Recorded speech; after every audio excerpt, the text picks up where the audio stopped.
ലെ നിയമസഭാ തെരഞ്ഞെടുപ്പിന് കേരളം ഒരുങ്ങുമ്പോൾ രാഷ്ട്രീയ കേരളത്തിന്റെ മുഴുവൻ കണ്ണുകളും തിരുവനന്തപുരം ജില്ലയിലെ നേമം മണ്ഡലത്തിലേക്കാണ് പോകുന്നത്.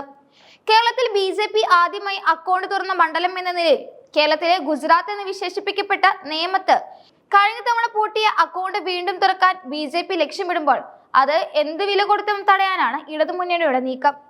ബി.ജെ.പി. തങ്ങളുടെ സംസ്ഥാന അധ്യക്ഷനും കേന്ദ്ര മുൻ മന്ത്രിയുമായ രാജീവ് ചന്ദ്രശേഖറിനെ തന്നെ കളത്തിലിറക്കി പോരാട്ടം കടുപ്പിക്കുമ്പോൾ മറുഭാഗത്ത് സിറ്റിംഗ് എം.എൽ.എയും മന്ത്രിയുമായ വി ശിവൻകുട്ടിയുടെ നിലപാടുകൾ CPM-നുള്ളിൽ വലിയ ചർച്ചകൾക്ക് വഴിമരുന്നിട്ടിരിക്കുകയാണ്. താൻ ഇത്തവണ മത്സര രംഗത്തുണ്ടാകില്ലെന്ന മന്ത്രിയുടെ ആദ്യ പ്രസ്താവനയും പിന്നീട് അത് തിരുത്തിയുള്ള വിശദീകരണവും രാഷ്ട്രീയ കേന്ദ്രങ്ങളെ അമ്പരപ്പിച്ചിട്ടുണ്ട്.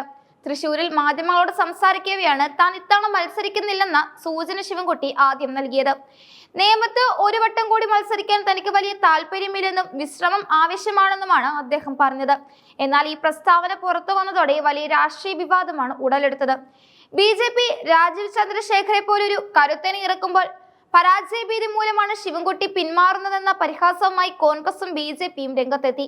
മണ്ഡലത്തിലെ വോട്ട് വിഹിതത്തിലും ലോക്സഭാ തിരഞ്ഞെടുപ്പിലെ ലീഡിലും ഉണ്ടായ മാറ്റങ്ങൾ ശിവൻകുട്ടിയെ പിന്നോട്ട് വലിക്കുന്നു എന്നാണ് രാഷ്ട്രീയ എതിരാളികൾ വാദിക്കുന്നത്. വിവാദം മുറുകിയതോടെ തന്റെ പ്രസ്താവനയിൽ വിശദീകരണവുമായി മന്ത്രി വീണ്ടും രംഗത്തെത്തി. താൻ മത്സരിക്കില്ലെന്ന് എവിടെയും പറഞ്ഞിട്ടില്ലെന്നും സ്ഥാനാർത്ഥി നിർണയം സംബന്ധിച്ച അന്തിമ തീരുമാനം പാർട്ടിയുടേതാണെന്നുമാണ് അദ്ദേഹം ഇപ്പോൾ വ്യക്തമാക്കുന്നത്.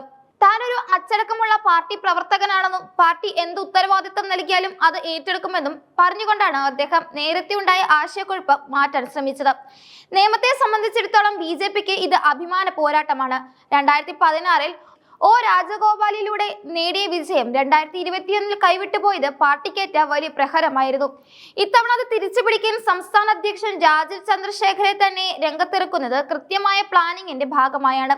കഴിഞ്ഞ ലോക്സഭാ തിരഞ്ഞെടുപ്പിൽ ശശി തരൂരിനെതിരെ മത്സരിച്ച രാജീവ് ചന്ദ്രശേഖർ നേമം നിയമസഭാ മണ്ഡല പരിധിയിൽ മാത്രം 22,000-ലധികം വോട്ടുകളുടെ ലീഡ് നേടിയിരുന്നു.